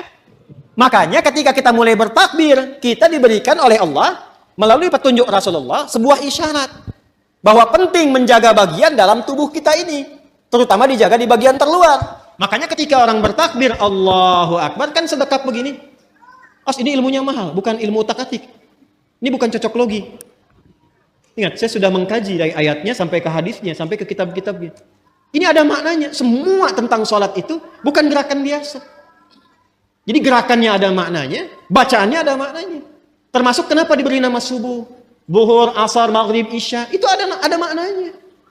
Kalau mau konsisten dengan waktu, sore itu bukan sholat asar, sholat masa. Tapi kenapa asar? Ya kan? Kalau mau konsisten, zuhur itu sholat nahar. Kenapa zuhur? Ada maknanya. Jadi mengangkat kita begini saja ada maknanya. Terlalu dalam dan luas kalau kita kaji dari awal. Tapi saya ingin tunjukkan terkait dengan ini saja. Kan ketika mengangkat ini kan di sini kan kita simpan. Kita jaga itu. Ya kan? Ini tuh menutup sadrun. Makanya itu di fikih itu ala sadri. Dari 3 pendapat itu di perut ini. Di perut yang satu begini. Kemudian sodar, ini sodar tuh di sini. Ada rongga antara perut dengan dada, ini sodar namanya. Di sini nahar. Nahar itu yang lebih dekat ke leher, ke sini. Ya, nahar di sini, ke tenggorokan di sini. Dia ada di sini, ada di sini, ada di sini. Yang lebih terlihat lebih kuat tuh di sini karena sesuai dengan pemaknaan ini. Sodrun di sini. Ya, jadi kita itu ketika sholat, ya, manfaat dari sholat mencegah perbuatan keji dan mungkar, itu digambarkan juga dalam gerakannya. Begitu bertakbir, buang semua urusan dunia ke belakang, pasrahkan diri kita sepenuhnya kepada Allah. Makanya imam berbalik mengatakan sallu salatan muwadda'. Salat rasakan seolah-olah ini salat perpisahan. Kita akan menghadap Allah wa annahum ilaihi raji'un. Kan Al-Baqarah ayat 46 itu kalau pengen khusyuk, alladzina yadhunnuna annahum mulaqu rabbihim wa annahum ilaihi raji'un. Rasakan kita akan menghadap Allah dan mungkin itu salat terakhir yang kita tunaikan. Itu membawa kehusyuan. Makanya kita pasrah. Dan buang semua urusan dunia ke belakang. Jangan dibawa dalam sholat. Kadang yang menyebabkan kadang yang menyebabkan ada orang tidak khusyuk itu, ketika dia bertakbir, dunia masih di bawah. Itu problemnya. Jadi lisannya Allahu Akbar, tapi status IG-nya itu masih Akbar. Handphonenya itu masih Akbar. Sehingga kadang-kadang menghentikan sholat hanya untuk menjawab handphone. Ya, itu yang terjadi. Jadi ketika sudah diangkat, dibuang, disimpan di sini kan? Ya kan? Saya merajihkan yang ini. Saya secara pribadi ya. Kalau ingin bersedekap, saya merajihkan yang di sini. Dan kita menghormati yang di sini. Nggak boleh langsung cepat menyalahkan, tidak boleh. Saya tidak mengajarkan Anda untuk membawa peluru, mempersalahkan orang lain. Biasakan berdiskusi dan banyak mendengar. Karena Allah menciptakan telinga kita 2. Lisan itu 1, supaya banyak mendengar. Jelas ya? Kalau tidak sepakat, sampaikan alasan, setelah itu tetap berteman baik. Perbedaan pendapat tidak mengharuskan kita tidak minum teh bersama. Jelas ya? Baik. Dan disimpan di sini kan? Ini lebih semakna. Menjaga ini. Sadrun. Karena sadrun tempatnya di sini. Dan tahukah Anda asal mula sebabnya ini? Kenapa kemudian meletakkan tangan di sini? Asalnya kan begini Irsal. Hadis-hadis awal tentang sholat itu gerakannya begini. Allahu Akbar. Dan jangan selalu dipahami yang begini Syiah. Tidak. Nanti kelihatan Syiah itu saat sujud dengan duduk di antara 2 sujud. Jadi kalau masih bertakbir begini, itu di mazhab Maliki masih begini. Mazhab Maliki itu mazhab yang pertama kali berlaku di Madinah. Karena Imam Malik lahir di Madinah, tinggal di Madinah, menetap, tumbuh, berkembang sampai wafat di Madinah. Dan mazhabnya sekarang rata-rata di Afrika Utara. Libya, Tunisia, ya, itu Maliki, termasuk Spanyol. Jadi kalau misalnya Anda ke Mekah, umrah atau haji, semoga yang belum berangkat bisa dimudahkan insya Allah. Tidak cukup dengan amin. Nabung. Jadi kalau takbir ada yang begini, ya, Allahu Akbar, ya. Itu jangan ditanya, jangan diajak ngobrol. Itu posisi pertama begini, ya. Jelas ya? Dan kalaupun ada yang memilih begini nggak apa-apa, itu mazhab yang pertama. Pertama kali Nabi mengajarkan sholat seperti ini. Seperti ini. Jangan diajak ngobrol, kalau ditanya gak usah jawab. Allahu Akbar. Ibu Syiah ya?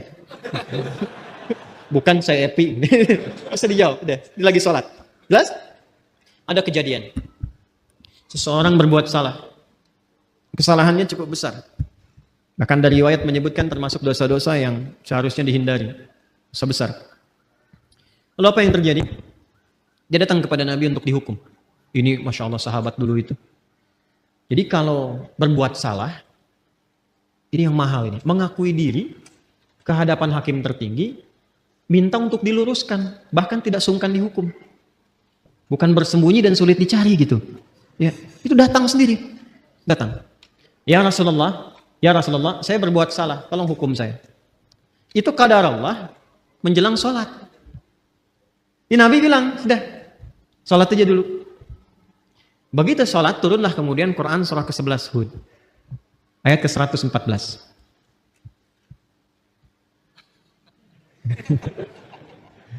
Quran surah ke-11 Hud ayat 114. Buka surahnya. Aqimis salata tarafain nahar wa zulafan minal lail. Innal hasanati yudhhibunas sayyi'at. Itu asalnya. Quran surah 11 ayat 114. Tunaikanlah salat di kedua sisi siang itu. Kemudian juga ke malamnya. Maksudnya 5 waktu. Nanti ini disinggung, ini bahasanya tinggi. Nanti yang seperti ini banyak, seperti di Al-Isra ayat 78. Aqimis salata liduluki syamsi ila ghasaqil laili wa qur'anan fajr. Lalu yang menarik ini, innal hasanati yudhhibnas sayyi'at. Semua salat yang dikerjakan itu disifati langsung oleh Allah dalam Al-Qur'an dengan nama hasanah. Innal hasanati yudhhibnas sayyi'at. Orang-orang yang mampu salat dengan benar itu akan melahirkan hasanah dan langsung menggugurkan kesalahan-kesalahannya. Jadi ayat ini sekaligus membebaskan si pelaku maksiat tadi, ya kan? Dalam ancaman hukuman itu langsung pembebasannya turun wahyu dari Allah. Dan diampuni sama Allah. Makanya ketika selesai sholat, Nabi tidak menghukum. Karena selesai masalahnya dengan taubatnya itu. Ya, selesai masalahnya. Makanya kalau ada persoalan, jangan semua masalah itu di broadcast. Dibikin status. Diselesaikan. Curhat sama Allah atau minta solusi pada yang sekiranya memberikan solusi. Saya tarik lagi, apa hubungannya dengan ini? Jadi begitu selesai tuntas ini, salat yang ditunaikan, turunlah ampunan Allah Subhanahu wa taala dan disebut dengan hasanah. Innal hasanati yudhhibnas sayyi'at. Apa hubungan dengan pembahasan kita? Sangat nyambung. Karena ketika turun ayat itu sekaligus memberikan sebuah penguat dan penegas bahwa salat itu bila dikerjakan dengan benar, termasuk rangkaian ibadah, dia mampu menekan perbuatan-perbuatan maksiat dan merubah keburukan itu menjadi hasanah. Sedangkan hasanah itu bagian dari konsepsi takwa. Coba Al-Arba'in, ini ngaji hadisnya sampai mana ya? Coba Al-Arba'in dibuka yang nomor 18 itu. Ya, kalau saya nggak keliru nomor 18 tuh. An Jundub bin Junadah wa Mu'adz bin Jabal radhiyallahu ta'ala anhuma qala Rasulullah sallallahu alaihi wasallam, ittaqillaha haitsuma kunta wa atbi'is sayyi'atal hasanata tamhuha. Kan kalimat hasanah dibuka dengan takwa di situ kan? Hei, mana hafalannya nih? Hafal satu-satu bagian hidup kita itu. Ittaqillaha haitsuma kunta. Tingkatkan takwamu kepada Allah dimanapun kamu berada. Kalau mampu meningkatkan takwa, akan melahirkan hasanah. Hasanah itu yang akan menutup segala keburukan-keburukan. Makanya kalau orang salatnya benar, muncullah kemudian rambatan-rambatan kebaikan, tertutup peluang-peluang setan untuk menggoda, yang keluar yang baik-baiknya saja. Itu yang menjadikan, digambarkan dalam salat ketika kita kemudian angkat tangan, simpan di sini, menutup ini, tutup, jaga, dan lihat baik-baik. Cara menutupnya kan begini, ini sekali lagi, ini bukan ilmu takatik ya, ini hasil riset. Coba lihat baik-baik. Yang ditutup yang kiri kan? Yang nutup yang kanan kan? Begini kan? Bukan begini ya? Awas, kanan di depan, begini, yang menutup, kiri di dalam. Baru begini kan? Dan ada 3 cara. 3 cara. Yang telapak ini, ketemu punggung di sini. 1. Kemudian ini bisa menggenggam, bisa begini. Bisa begini, bisa menggenggam. Sama antara laki-laki dengan perempuan. Ini 1. Yang kedua, ini pergelangan. Ketemu pergelangan di sini. Ini.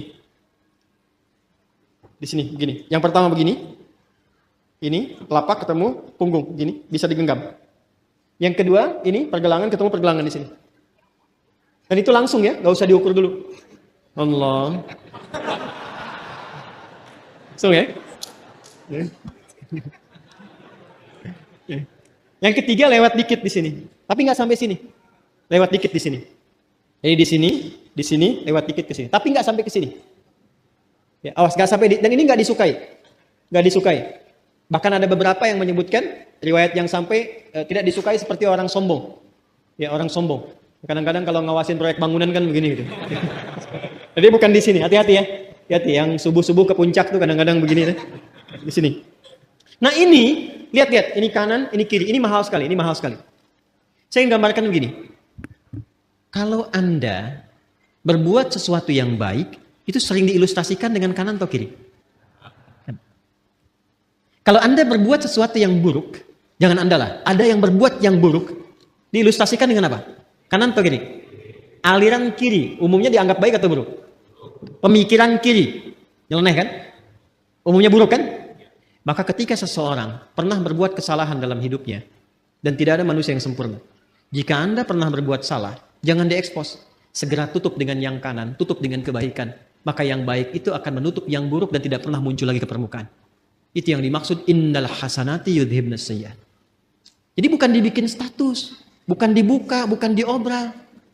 Nggak nyangka ya. Itu udah nyangka. Ya. Saya tidak Ustaz, bagus. Tidak seperti ibu itu tuh Ustaz. Oh dia mah kalau tutup, segera tutup. Itu yang dimaksud innal hasanati yudhibnas sayyi'at. Makanya ketika kita sudah tutup begini, kita mengakui sama Allah saja. Ini yang dimaksud perkataan Nabi Ya'qub, innama ashku bathi wa huzni ilau. Curhatnya sama Allah. Makanya ketika ditutup kita bilang, kita ngaku. Yang di Al-Bukhari, riwayat sahabat Abu Hurairah, Allahumma ba'id baini wa baina khataaya. Khataaya, iya. Ada ya kecilnya. Harus muncul ya kecilnya di kalimat pertama. Allahumma ba'id baini wa baina khataaya, ya. Karena ya terakhir itu pengakuan. Cara menerjemahkannya begini. Kadang cara menerjemahkan itu kalau mau dalam, kadang-kadang ada yang harus diawalkan walaupun urutan katanya di terakhir. Khataaya itu jama dari kata khoti'ah. Kesalahan yang dilakukan sekali.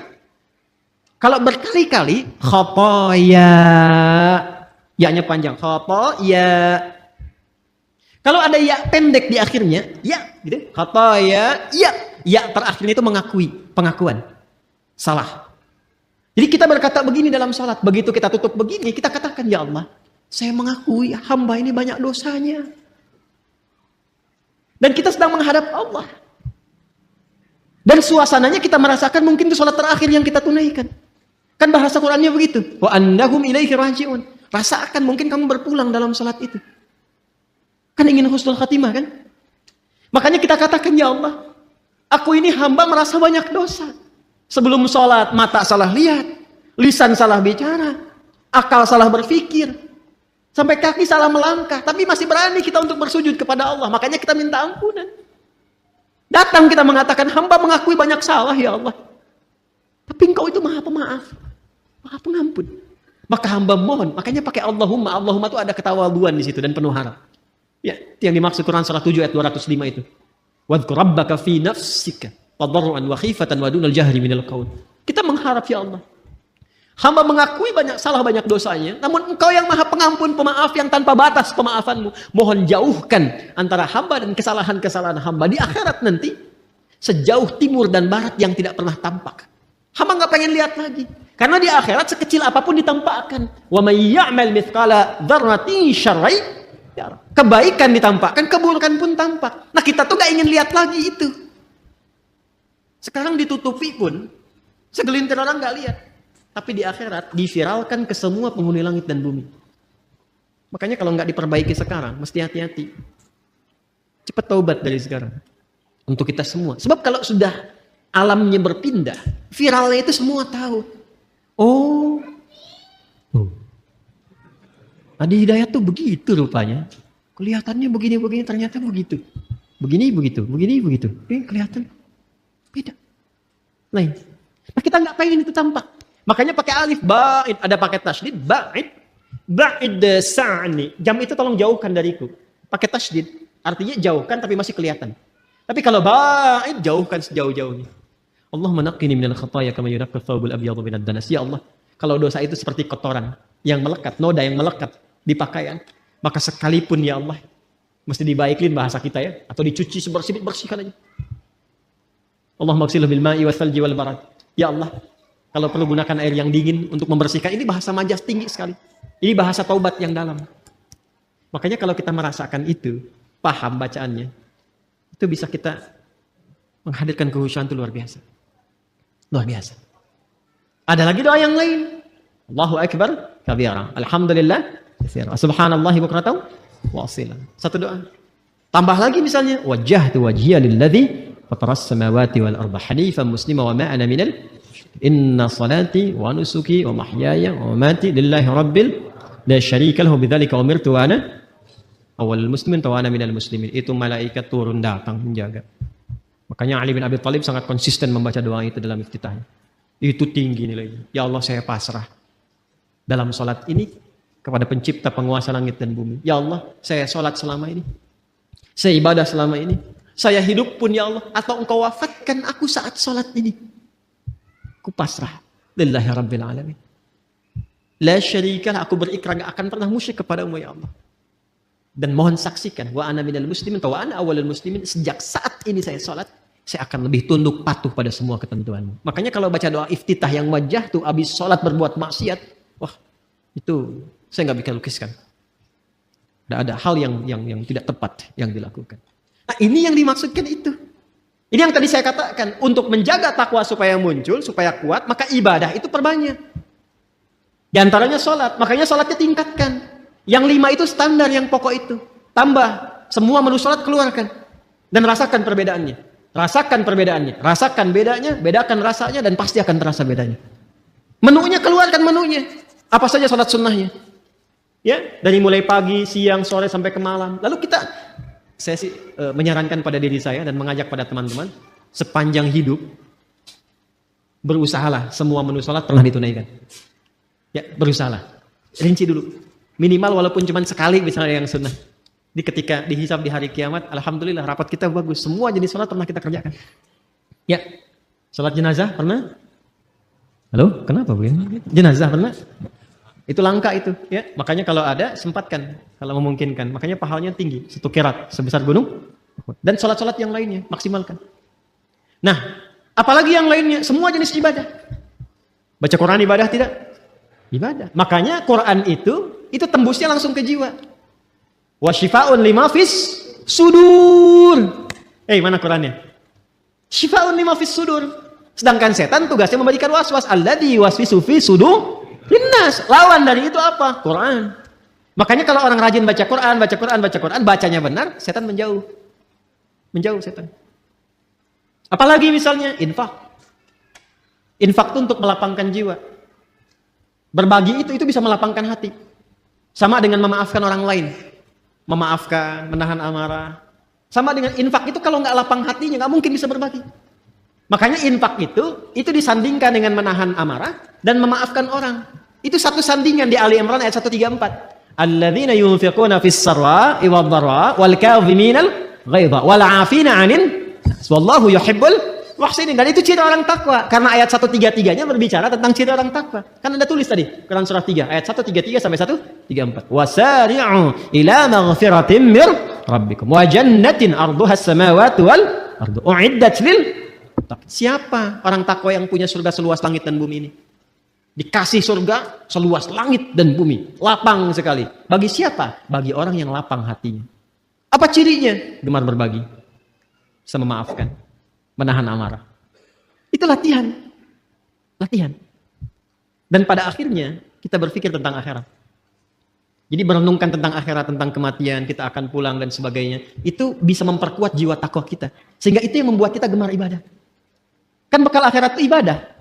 Ya kan? Harta yang kita bawa itu sekarang, itu sifatnya duniawi. Baru jadi bekal akhirat kalau dipakai ibadah.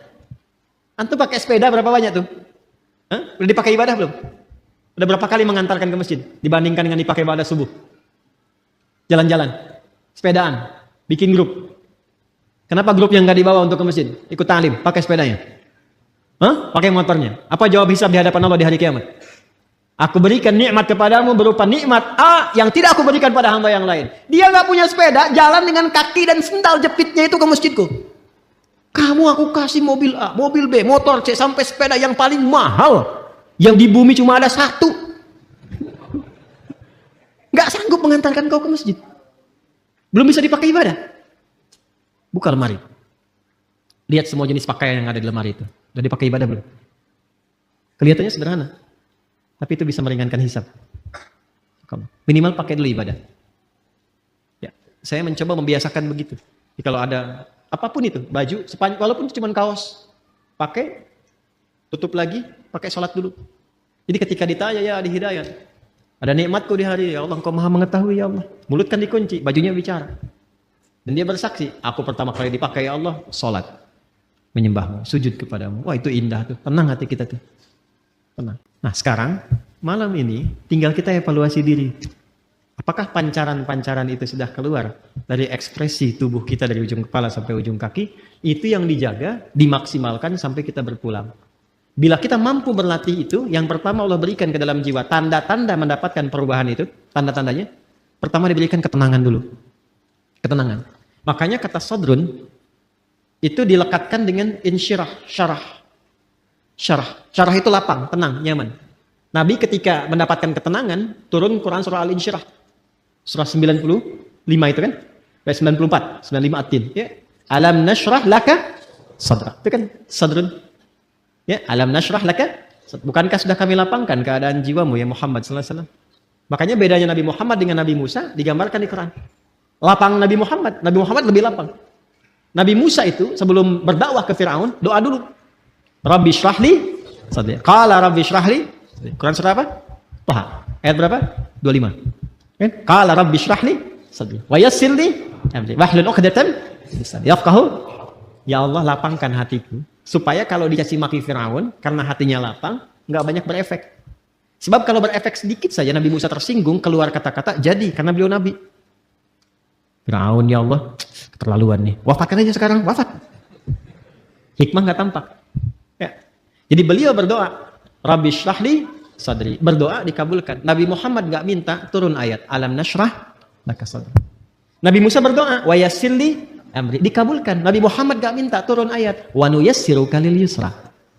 Wa yassirli amri wa nuyassiruka lil yusra. Itulah keindahannya. Nah itu diwariskan kepada kita ajaran-ajaran itu. Karena itu beruntung umat Nabi Muhammad itu. Dan alhamdulillah saya kalau melihat karakteristik di Indonesia itu Masya Allah. Bakat-bakat kemuliaannya itu tinggi. Bakat baiknya ada. Tinggal peningkatannya dan penempatannya dengan cara yang benar. Ya. Di luar itu hujan besar, banjir, bisa banyak gelisah. Di Jepang itu banjir bisa bunuh diri. Di kita banjir pakai berenang. Hujanan. Ah, jadi sekarang tugasnya kita keluarkan lagi. Sampai pertama hati lapang dulu. Nah, jiwa kalau sudah lapang, kelapangan ini bagian terakhir. Maaf ya, di bagian terakhir. Kelapangan yang diperoleh dari hasil ibadah, itu disebut tumakninah namanya. Apa namanya? Ingat, ada sakinah, ada tumakninah, beda. Sakinah itu kelapangan yang diperoleh setelah masalah itu hilang. Sedang ada masalah nih, tuntas masalahnya. Biasanya kalau masalah selesai, hati lapang kan? Nah, kelapangan hati setelah masalah itu hilang, itu disebut sakinah namanya. Ya, iya. Ibu berharap sakinah di rumah tangga? Bapak, teman-teman berharap sakinah di rumah tangga? Samara itu kan sakinah, mawadah dan rahmah. Ingin dapat sakinah? Nah, berarti ingin punya masalah. Nanti setelah hilang itu, ada ketenangan, itulah sakinah. Tumaninah beda. Ketenangan yang diraih lewat proses ibadah. Karena itu dalam sholat, kita kenal ada tumaninah, bukan sakinah. Coba lihat, ada tumaninah dalam ruku ada? Tumaninah dalam sujud ada? Maksudnya apa? Ruku sampai tenang. Ingat, ini kadang, mohon maaf, saya tidak bermaksud menyalahkan. Hanya mungkin kurang lengkap dalam memahami. Ya, hatta tatma'inna raki'an, sampai kamu tenang dalam ruku itu, maksudnya begini, ruku sampai merasakan ketenangan. Darah mengalir dulu, enak. Sudah posisi yang enak, baca doa, doanya teresap dalam jiwa. Sudah dapat ketenangan itu baru bangkit i'tidal. Makanya Nabi itu kadang-kadang rukunya lama. Tapi proporsional kalau sedang sholat berjamaah. Sangat proporsional. Itu yang dimaksudkan. Latihan-latihan tumakninah itu yang masukkan dalam ibadah, itu nanti akan melahirkan ketenangan kepada qalbu.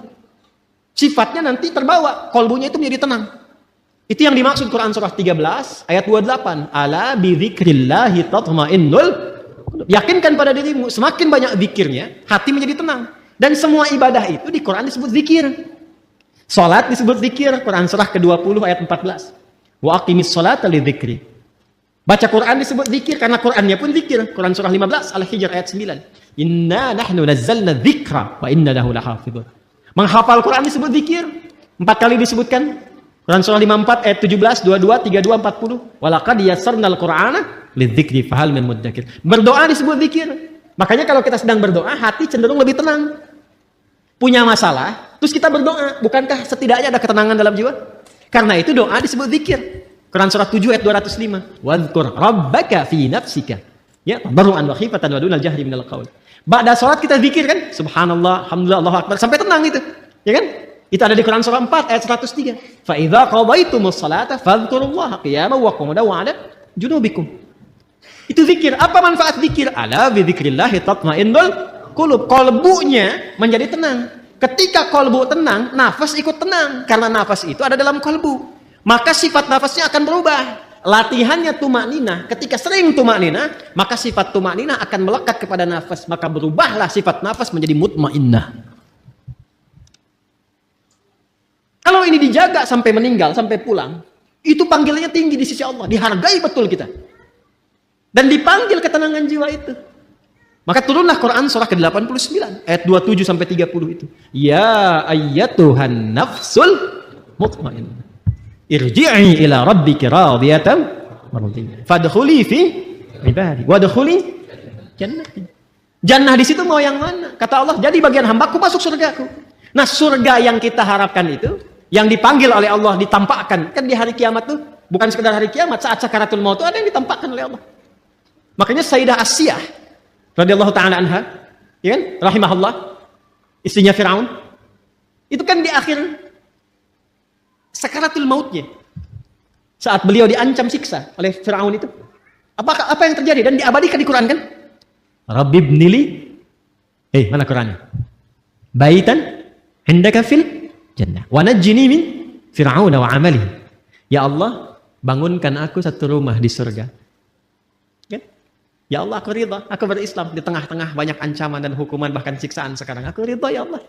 Aku ridha, aku menerima semua itu sepanjang itu adalah bagian dari ketentuan. Mohon dengan segala ketulusan dan keridhaan perjuangan ini, berikan aku satu rumah di surga. Ditampakkan langsung. Makanya ketika ditampakkan senyum, riwayatnya kan begitu.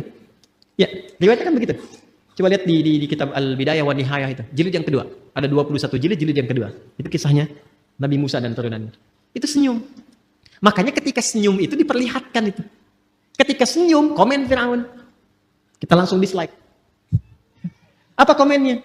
Perempuan mau disiksa kok senyum. Firaun nggak tahu apa yang dia lihat pada saat itu.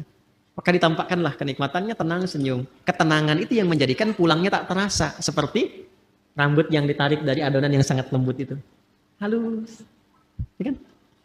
Ada yang lagi tiduran, tiba-tiba tidur untuk selamanya. Hati-hati yang lagi tiduran. Yang lagi baca Quran, ada yang lagi sujud meninggal. Ya kan? Ya, luar biasa tuh. Nah, itu yang dimaksudkan. Jadi semua nyambung. Nah, fadkhuli jannati, masuk ke surgaku. Surga yang mana yang dimasuki? Itu bergantung pada latihan ibadah kita untuk membentuk karakter nafsu mutmainnah tadi. Makanya orang-orang yang masuk surga Firdaus pun latihannya nggak jauh dari sholat, dari zakat, menahan nafsu. Coba lihat Quran surah ke-23 tadi, ayat 1 sampai 11. Qad aflahal mu'minun. Siapa itu? Alladzina hum fi sholatihim walladzina hum 'anil lagwi mu'ridun walladzina hum lizakati. Berbagi, latihan sholat itu sampai ulaika humul warithun alladzina yarithunal firdausa hum fiha khalidun. Anda menulis di taman surga, Quran surah 51 tadi, ayat 15 sampai 23. Apa amalannya? Innal muttaqina fi jannatin wa 'uyun akhidhina ma atahum rabbuhum innahum kanu qabla dzalika muhsinin. Apa amalannya? Kanu qalila minal laili ma yahja'un. Salat wa bil asharihum yastaghfirun, dzikir wa fi amwalihim haqqul lis-sa'ili wal mahrum, berbagi. Itu enggak jauh. Makanya hidup tuh itu aja yang dikeluarkan. Keluarkan kurikulum surganya, konsisten ikuti sampai meninggal, enggak susah. Itu aja. Kok meninggal juga? Oh, meninggal. Meninggal. kita semua, CM, calon meninggal. Ya. Pasti meninggal kan? Sudah tahu akan meninggal, kenapa nggak disiapin? Anda kalau sudah tahu mendung di luar, kan hujan, dan terlihat sudah mulai ada, airnya sudah mulai jatuh-jatuh, bukankah Anda siap-siap? Manusia ini kadang-kadang aneh gitu, logika berpikirnya. Udah tahu mau meninggal, tapi nggak siap-siap buat meninggalnya. Dan kita ini beruntung jadi muslim, karena sebelum meninggal sudah dikabari bekal-bekal untuk persiapan meninggal. Dan diinfokan alam setelah meninggal. Temukan dimanapun, Anda nggak akan temukan keterangan bab-bab tentang pasca kematian, ada apa, tahap stepnya kemana, bagaimana hasilnya, dan seterusnya. Alhamdulillah, segala puji hanya milik Allah yang telah memberikan kita kesempatan untuk mendengarkan dan merenungkan ceramah yang penuh dengan hikmah ini. Pada kesempatan kali ini, kita telah menyimak bersama penjelasan Ustadz Adi Hidayat mengenai kehidupan yang penuh dengan ketenangan, takwa, dan tujuan yang jelas dalam menghadapi setiap ujian hidup. Betapa pentingnya bagi kita semua untuk menjalani hidup dengan penuh kesadaran bahwa setiap masalah yang datang adalah ujian dari Allah dan sejatinya tiap ujian dalam hidup memiliki tujuan yang baik. Ujian hidup ini bukan untuk membuat kita terjatuh, tetapi untuk membentuk kita menjadi pribadi yang lebih kuat, lebih sabar, dan lebih dekat dengan Allah. Dari ceramah Ustadz Adi Hidayat, kita diajarkan untuk membangun keyakinan diri dalam menghadapi setiap ujian. Allah tidak akan memberikan ujian yang melebihi kemampuan hambanya, dan setiap ujian yang datang pasti memiliki solusi yang sudah Allah siapkan. Ini adalah bagian dari kasih sayang Allah kepada kita. Allah tidak akan membiarkan hambanya tanpa pertolongan, karena Allah Maha Pengasih dan Maha Penyayang. Ustadz Adi Hidayat juga menjelaskan dengan sangat jelas tentang konsep takwa. Takwa bukan hanya sekedar menjalankan ibadah ritual seperti salat, tetapi takwa adalah sebuah kualitas hidup yang mencakup sikap kita dalam berinteraksi dengan sesama, menjaga kehormatan diri, dan selalu berusaha untuk memperbaiki diri. Takwa adalah akumulasi dari sifat-sifat baik yang dimiliki oleh setiap manusia yang berusaha untuk mendekatkan diri kepada Allah. Takwa menjadikan kita lebih sabar dalam menghadapi tantangan, lebih rendah hati dalam kehidupan sosial, dan lebih ikhlas dalam menerima segala ketentuan Allah. Bahkan, dalam menghadapi masalah besar sekalipun, kita tidak perlu takut atau khawatir. Ketenangan yang sejati hanya datang ketika kita benar-benar yakin bahwa kita dapat menyelesaikan masalah tersebut dengan bantuan Allah. Ketika kita mengikuti petunjuk Allah, kita akan menemukan kedamaian dalam setiap langkah kita. Begitu pula ketika kita mendekatkan diri kepadanya melalui salat dan doa, kita akan merasakan ketenangan yang luar biasa yang tidak bisa didapatkan dari hal-hal duniawi lainnya. Salah satu hal yang sangat penting untuk kita renungkan adalah bagaimana Ustadz Adi Hidayat menjelaskan tentang ketenangan jiwa. Kehidupan yang tenang dan damai itu bukan datang begitu saja tanpa usaha. Ketenangan datang ketika kita menerima kenyataan hidup dan selalu berusaha untuk kembali kepada Allah, berdoa, dan memohon petunjuknya. Setiap ujian yang datang bukan untuk membuat kita terpuruk, tetapi untuk mengingatkan kita agar semakin mendekatkan diri kepada Allah. Ketika kita menghadapi ujian, seringkali kita merasa cemas dan khawatir tentang masa depan kita. Namun, Ustadz Adi Hidayat mengingatkan kita bahwa kita harus selalu yakin bahwa setiap masalah pasti ada solusinya. Allah tidak pernah memberikan ujian lebih dari yang bisa kita tanggung. Dengan keyakinan ini, kita dapat lebih mudah menjalani hidup dengan tenang dan tidak terjebak dalam kegelisahan.